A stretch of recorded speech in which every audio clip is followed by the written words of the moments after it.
What's your best match or game pick? Well, I think on the weekend with our NBL pick stats guy, I think across Friday, Saturday, went 2 or 3. The over-unders were an absolute mess, however, because I think I know. Most of them went over when I was going under. the one that didn't go over was Brisbane, Southeast Melbourne, Phoenix. Yeah. It's like Brisbane just decided not to show up. It's like that should have been the lock of all locks. What are we doing here? I know. Meanwhile, United Illawarra flew over, and Adelaide turned around and beat the Wildcats. And now there are a lot of problems out there out west in Perth, the NBL, and a bit of a rough one. I can't believe how bad they're gone. Quick look before we do. I'll end up doing NBA picks tomorrow for the Wednesday games, but I think at the moment we do have Denver taking on the Lakers. The Lakers are 4.5-point underdogs in Denver as the reigning champs who beat them in the conference finals. But if you listen to the Lakers players, Lakers fans, they basically won that conference finals. Which point, pretty much, yeah.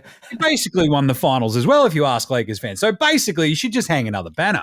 Unfortunately, it was actually Denver who won that. This game is fascinating. Can't wait. I'm going to break it down tomorrow. And then the other one is a 1.5-point line for the Lakers Suns, which is fascinating because you've obviously got a Warriors team that was really good, has historically been awesome at home, and a Suns team that'll be debuting Bradley Beal in his first game as a Sun, which is awesome. So you got Chris Paul up against Brad Beal, 2 new additions. That's going to be awesome. But we'll talk about those tomorrow. In the meantime, there will be an NFL game. I already talked this up. I've already sort of tipped my hand a little bit. I'm going the Niners -7. It's a bit of a big line. That is big, yeah. Considering that they're on the road. But the Vikings, it's just been a bit of a struggle to watch them. They lose Justin Jefferson for a couple of weeks with I think it was a hammy that he did. And it's always tough to lose the best receiver in the NFL. Well, that's not helpful, yeah. Well, it's either him or Tyreek Hill, basically, right? The best receiver.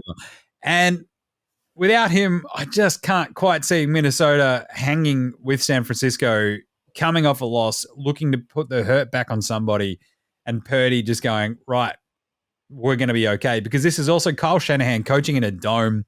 I think last week, so the Niners lose to Cleveland. That's outside. It's just one of those horrible games that everyone could sort of see coming. You're unbeaten. You play against one of the best defenses in the NFL. Skadoosh, bang, you get one. This, however, this is a Minnesota team that managed 19 points against a banged-up Chicago team and just sort of stink. Like, they've lost 3 of the – what are they? 2 and 3 so far. 2 and 4 now. 2 and 4, and I don't trust this Minnesota team whatsoever. They were like amazingly 11-0 in one-score games last year.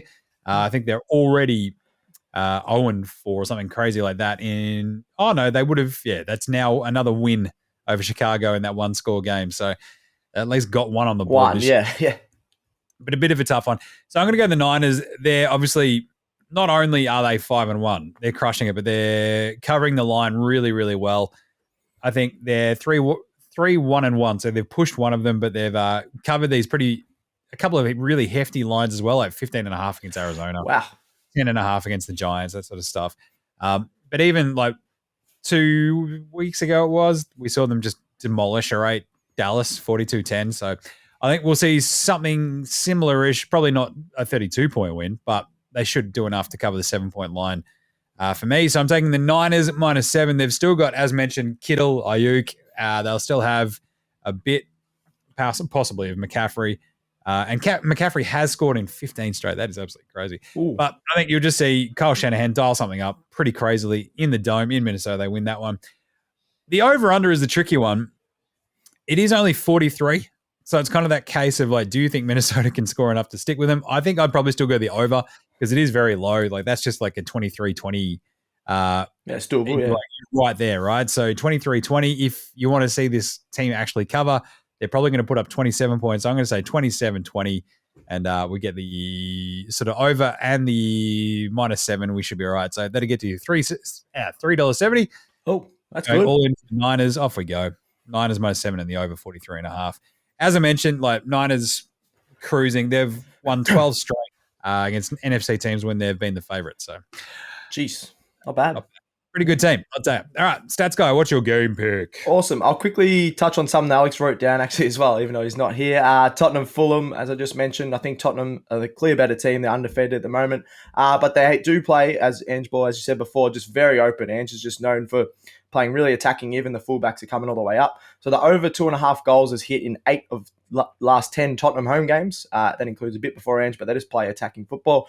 And that should be too good for Fulham. They've just got that passing midfield through Maddison. Sonny's going to score a few, I think, as well. So Spurs and over 2.5 goals is what we all tipped in the show. I'm pretty sure it was $2. Just handy value there for Spurs, who should win pretty comfortably.